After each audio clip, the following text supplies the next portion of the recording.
Thank you, Chairman and members. My name is Dan Sperling. I'm a professor of engineering and environmental policy at University of California, Davis, and director of the Institutes of Transportation and also the Institute of Energy. So I'd like to just frame a little bit why we're here and what we're talking about. And that is that we're facing arguably the most daunting and important challenge the human race has ever faced in its existence. And as the world gets richer, we're going to be using more vehicles, we're going to be using more electricity, and all of this is going to create a lot of demand for more energy, going to create a lot more pollution, and a lot more, and it's going to have climate implications. And the climate challenge is harder than we even thought it was going to be, partly because we're now finding all of this abundant sources of fossil energy, of petroleum. And so probably the projections of high oil prices are probably not going to happen, and the energy security issue is not as compelling as we thought. So that just makes the challenge even greater. And it means that we really need a lot of leadership. And California has shown some of that leadership. It's shown leadership in the past in other ways. You know, the California and this legislature.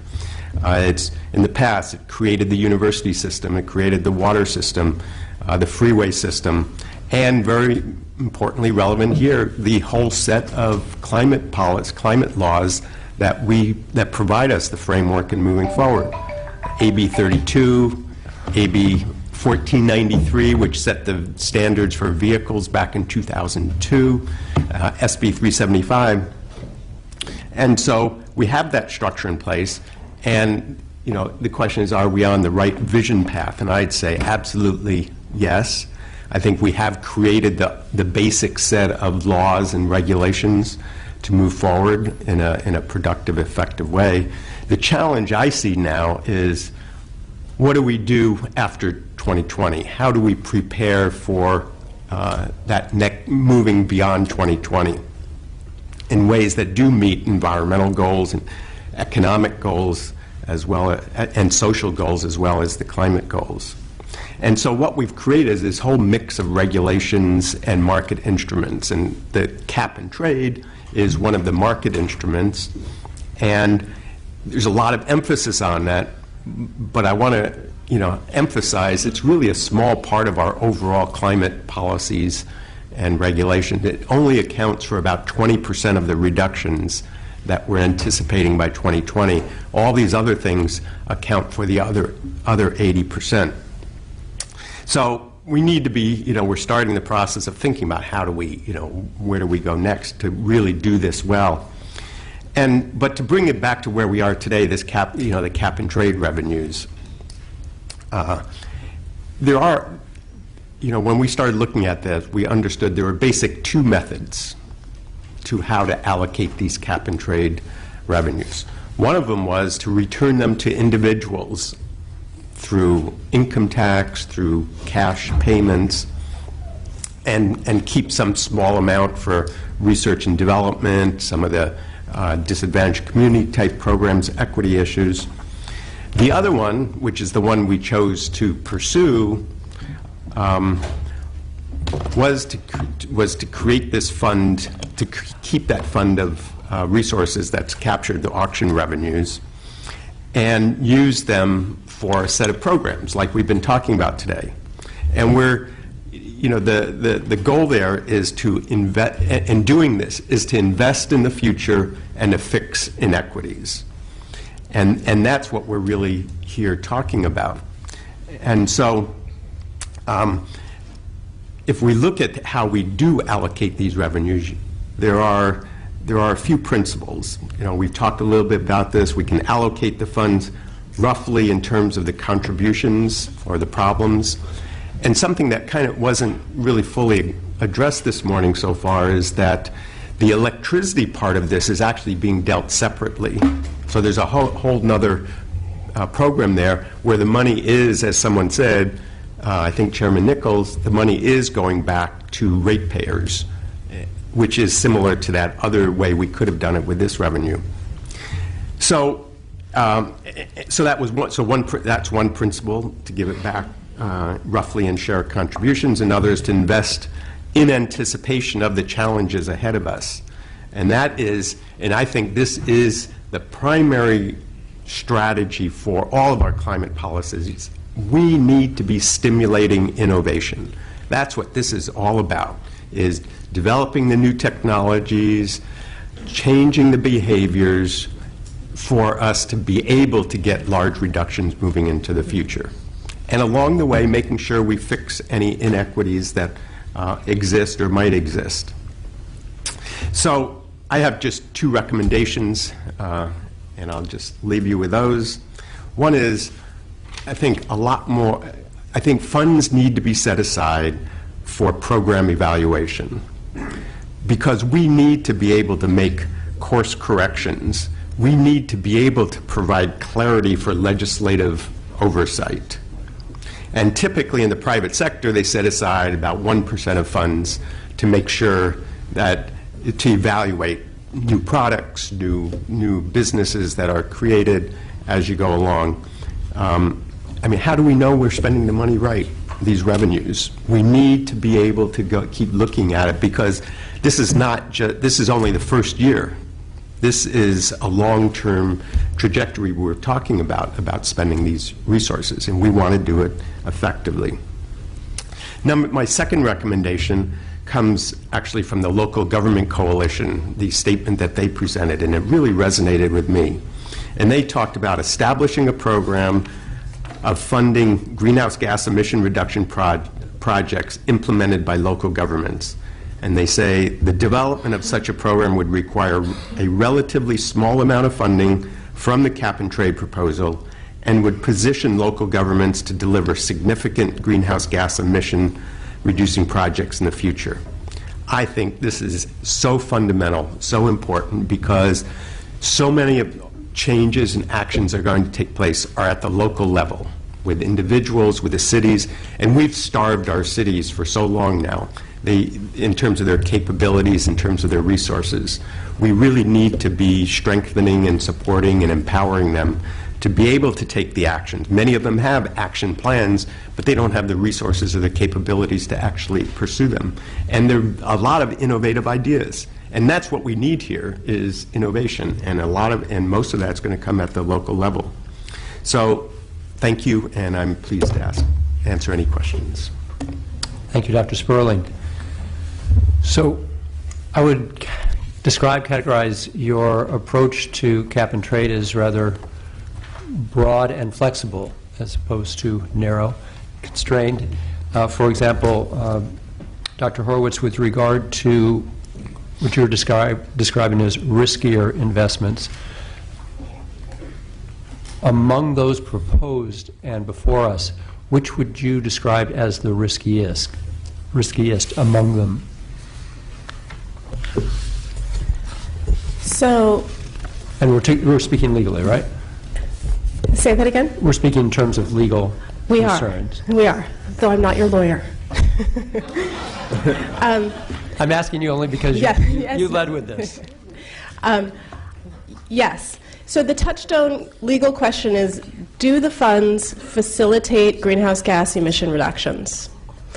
And projects are generally riskier if it's harder to show that they will in fact facilitate greenhouse gas emission reductions. So if there's a project that only has marginal greenhouse gas reduction benefits, or for which the benefits occur far, far out into the future, I think those tend to be riskier projects. In the budget that we're looking at today, I would say the relative risk is probably greatest for high-speed rail. That said, my view is that the risk is actually not so great. So the relative risk is greatest for high-speed rail, but I actually think high-speed rail is not a very risky program to spend funds on, legally speaking, because the state has documented that it will reduce greenhouse gas emissions in the medium term, if not the short term, and those reductions will be significant. Thank you. Glad to hear you clarify that. And Dr. Hannick, I wanted to ask you about this tension between mitigation and adaptation in light of, and maybe you can remind us, better inform us, in light of some statements made by the Attorney General, that we really should be leaning on the mitigation side as opposed to the adaptation side. So again, you, I think, shared with us a rather broad interpretation of how far we could go with, well, and you also said in an integrated approach, but what, for example, would fall strictly into adaptation, which you think might be, again, legally risky for us, that doesn't really integrate with mitigation? So, there's a... So seawalls, for example. Is that adaptation? Seawalls is not... Seawalls is probably more or less neutral from a mitigation perspective. I can give you an example that you really would not want to be able to do, which is subsidized desalination plants, which is probably going to have to be in some places part of a long-term adaptation strategy for water supply. And in parts of the Central Coast, they've been looking at this. Just if you don't have a lot of other options, the ocean is a place you can go, but that has an energy footprint that is directly at odds with reducing greenhouse gas emissions. There are some actions that are good from a mitigation perspective that are not necessarily good for adaptation, like maybe the urban forestry, if you're not careful about how you do it, because you're increasing water demand. But then there are the number of things that I was talking about are where you can get good overlap. And so in relation to Kara's legal analysis, where she's saying that if it was something that's just adaptation and not mitigation, you're probably on thin ice. I don't think you have to go there. I think it's more thinking about just being mindful of where you can get those dual benefits, and making sure that you are getting them when there's the potential for it. Thank you. And just one last question, Dr. Sperling. I know any number of us, probably in particular Senator Corbett, who continues to come back to the need for stimulating innovation and new technologies.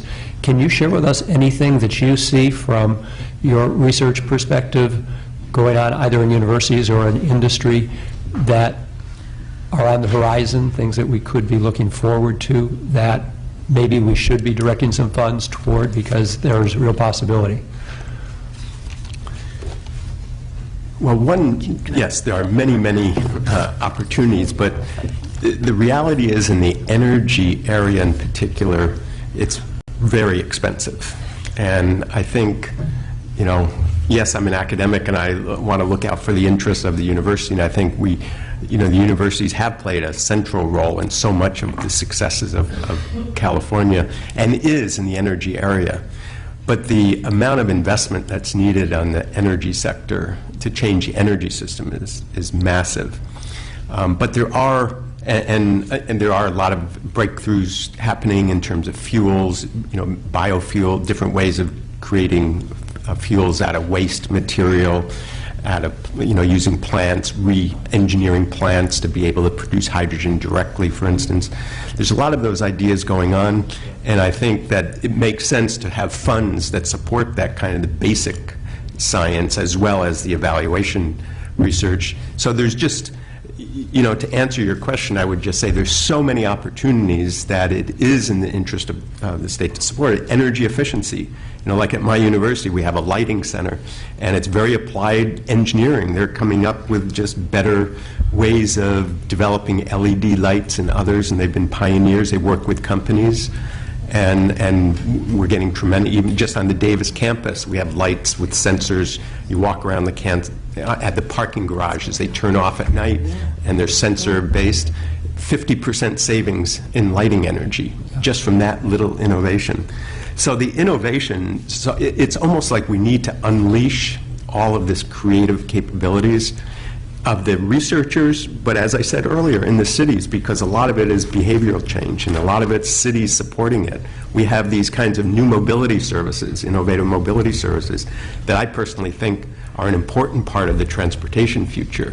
And that is where you have shared rides, the so-called shared economy applied to transportation.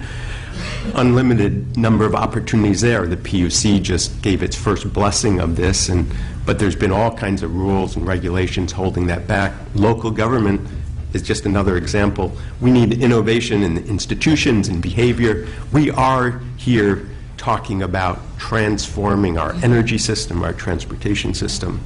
And so creating funds and being supportive of these initiatives both on a policy level as well as R&D really is fundamental. And it's going to come back to benefit us, in California as individuals. Thank you, Doctor. Senator Roth. Thank you, Mr. Chair. And this is, I guess, for the panel. I heard the question, how do we know we're spending our money right? And perhaps I don't understand this process, or perhaps the process and the identification process for these individual projects was not presented in detail, at least to me today. I listened. I get the fact that, or the view that there are no significant legal restraints. I get the fact that the general thought is that these individual projects will produce over time a positive benefit. And I heard with an earlier panel that there was a qualitative as opposed to a quantitative process utilized to come up with this list of proposed expenditures. But given the fact that we're going to be spending, what, 4/5 of $1 billion, shouldn't there have been a more detailed cost-benefit analysis with specific greenhouse gas reductions in mind targeted to the individual project proposals? Shouldn't the analysis have been more rigorous? Shouldn't the process have been a little bit more formal and certainly more quantitative as opposed to qualitative in coming up with this list of proposed projects? And I guess that question goes to the panel as a whole, assuming it can be answered and assuming it's articulate. And if not, come back at me and I'll try to make it better. I'll take a first cut at that. And I think we have to appreciate that for every one of those programs that are included in this plan, there's been a tremendous amount of evaluation and analysis already.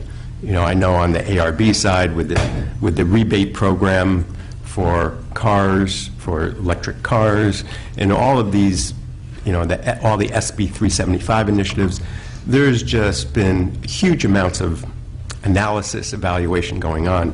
The challenge is that we're looking forward, and I think as Brian Kelly said, some of these are more near-term, some are more long-term, and it's really difficult to do a precise evaluation across all of them, partly because some are long-term, some are short-term, some have many have different kinds of co-benefits, and so it really is a huge challenge, but there is a huge amount of analysis. Part of the, what I was suggesting is that in addition to looking ahead, we do evaluation as we go along so that we make sure that we make corrections as we go. That some programs, there are some programs that haven't worked very well. We need to fix them, and we need evaluation to figure out how to fix them. And so it's some mix of using a lot of professional judgment based upon a lot of quantitativeness. So I wouldn't have said it was qualitative.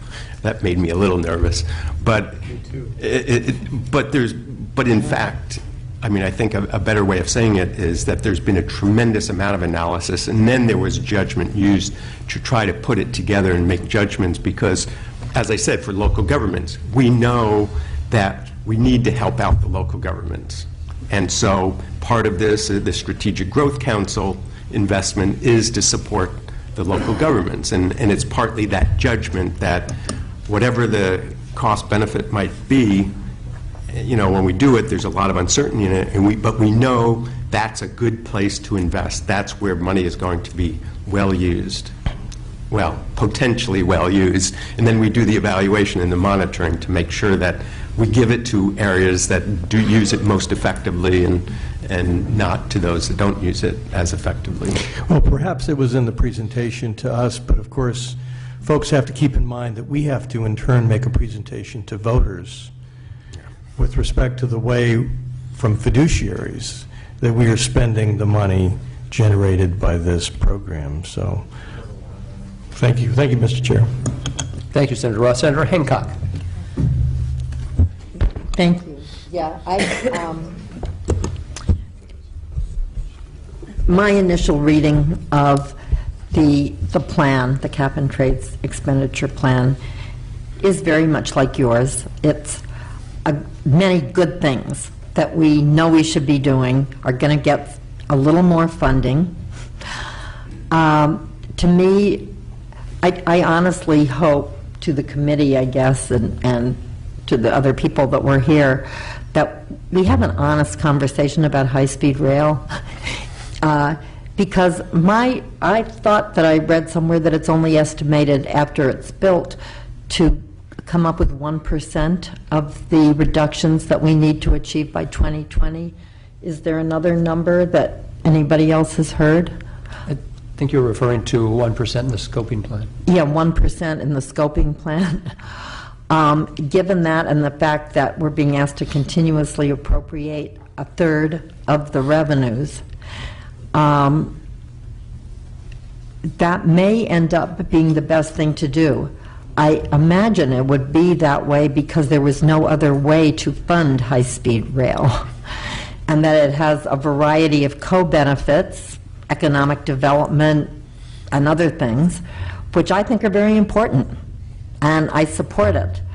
I just want to, as Senator Roth said, have an honest conversation with the people of California and ourselves about what we're doing. And I can see also, I do think that we need to do cost-benefit analyses to see if we're going to get where we need to be by 2020. And I think we should take that very seriously because, as you pointed out, 2020 is just the beginning. We may be out in front of everybody else, but the planet is losing. And we need to take very seriously our responsibility to get down to 1990 levels by 2020. And arguably, high-speed rail is really the only thing I can think of that might not even be completed at that time. So I just wonder what else you see that we could do, or if you just have any comment about the high-speed rail other than that it's legal. Any of you? Well, I guess as a professor of transportation, I feel obligated. Which is not to say it's not a good transportation idea, and it's not something the state shouldn't step up to the plate and do, because I think we should. Yeah, it's one of those really different. If you sat down an expert to analyze high-speed rail, just like we would have done with many other initiatives in the past, and you try to apply a cost-benefit calculation to it, you'd probably say it's not a good idea. But as we've learned, and this is the distinction between experts and leaders. I think Henry Kissinger was one, made some comments about that you need the leaders to go beyond what the experts tell you to build on it.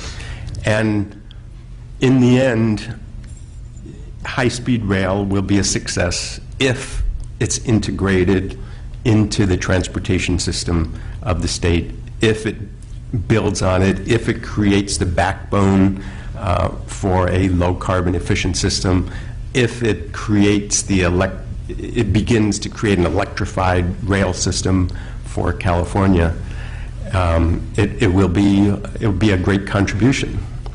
And the state is growing, and people are traveling more, and the Central Valley is expanding, and so there are all those things. It is impossible to do even a complicated quantitative analysis to say, this will be twice as good as something else.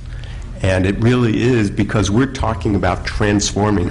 It'll work. When it was first conceived, I think it was not conceived very well because it was as an isolated, little artifact, connecting the North and South. But I think the conversation and the plans have evolved in a very productive and a very positive way to integrate them in to the systems in the LA area and the Central Valley and to make them more sensitive to some of the local concerns. And in the end, the BART system is another good example. All the transportation experts said BART was a horrible idea. after the fact. I It's- remember. I come from the Bay Area. Yes, Mayor Hancock. And it would have been inconceivable. It would be inconceivable in the Bay Area not to have it now. And what's that? We're going Exactly. And you'll say, and hopefully in 20 The 20 plug years has you'll been say the made. same thing. Thank you, Senator Hancock. Well, I think actually what you just said may be the best reason for the people who have technical but very sincerely held and real questions about why it's such a big part of this plan. Because I agree with you. We have to think in ways that will be transformative. Then I would caution us all, I guess, to look in the budget and maybe in legislation for other ways to fully fund the other things that are in here, because those have short-term benefits that we are going to need. So it's a bunch of trade-offs, I know, but thank you. Senator, if I could jump in here and address one other aspect of your question. I think I heard you worry a bit about whether we will meet our 2020 goals. And I want to emphasize that this revenue expenditure plan is really just one part of a much broader program, as you know. And I'll channel Chairman Nichols a bit and remind the committee that there's a scoping plan in place that's just been updated that shows the path to meet those 2020 goals, almost regardless of the choices that we make with respect to these revenue expenditures. The choices we make here will affect the incidence of burdens in meeting those goals, but shouldn't affect whether those goals are met at the end of the day. Thank you, Senator. Thank you, Dr. Horowitz, Dr. Sperling, Dr. Hannock, for giving us your day, for your patience in getting to your panel, and for all the expertise that you bring to this panel, but also for all the good work that you're doing every day. Thank you. Thanks very much for having us. We move to public comment. I see about 20 people aligned. And yes, you can use that microphone. If we were to keep it to about a minute each, we'll probably be out of here about 1:15. We do have a mental health caucus gathering at 1 o'clock, so I know we're going to lose Senator Bell, and I'll be a little bit late to that. So if you could be as very succinct as possible. I don't want to cut anyone off, but if you could respect the person behind you by keeping your comments to about a minute, and we welcome you all. Thank you, Mr. Chairman and Senators. I'm Bill McGavin with the Coalition for Clean Air. We worked very closely with Senator De Leon on passing SB 535, and I want to especially thank Senator Bell for insisting on a transparent and precise accounting of exactly how the funds will help the disadvantaged communities as required by that law. We did work with many community groups across the state in identifying priorities for the funding, and I'm happy to say that the proposal does meet many of those priorities, including low-income weatherization, urban forestry, sustainable freight, and affordable housing near transit. The biggest gap we see in the proposal is the lack of funding for local transit, something that you have discussed, and we think it's essential to give operating assistance so that folks can get to work, get to school. That's absolutely essential. In one area, compromise that I would propose is the $50 million that's proposed for rail modernization that Secretary Kelly talked about. We think that should be expanded so that it's transit modernization. There's no reason why bus systems should be excluded from that pot of funding. So I think that could be done without any, great change. We agree with Senator Pavley and the administration that we should keep our eye on the long-term benefits, not just on 2020. It's crucial that we continue the emission reductions after 2020. And finally, I'll just remind everybody that this is money that does not leave our economy. The funds come from the biggest polluters, and then they're reinvested in our communities. So we think if this is done the right way, it will have great benefits for the climate, the air, and the economies, especially in our most disadvantaged communities. Thank you. Thank you, Mr. McGavin. If we could keep it to about a minute, otherwise I know How we're long going to did be he- here till 2 o'clock. How long did he go? About 2 minutes. Oh, great. Thank you, Chair. My name is Dorothy Rothrock. I'm with the California Manufacturers and Technology Association. I represent many of the manufacturers who are the source of these funds. They must acquire allowances. that they're not already given for free. They're only given free allowances up to the level in which they're very efficiently operating. So if you're buying an allowance, that means that you're exceeding those levels, and that's where these funds are coming from. The monies then are coming to you from manufacturers who are already struggling in the state to maintain very competitive operations. It's not clear that they can pass those costs on to customers, so they're often having to absorb those costs in their operations. We've got a few recommendations on how we think you should proceed with these revenues.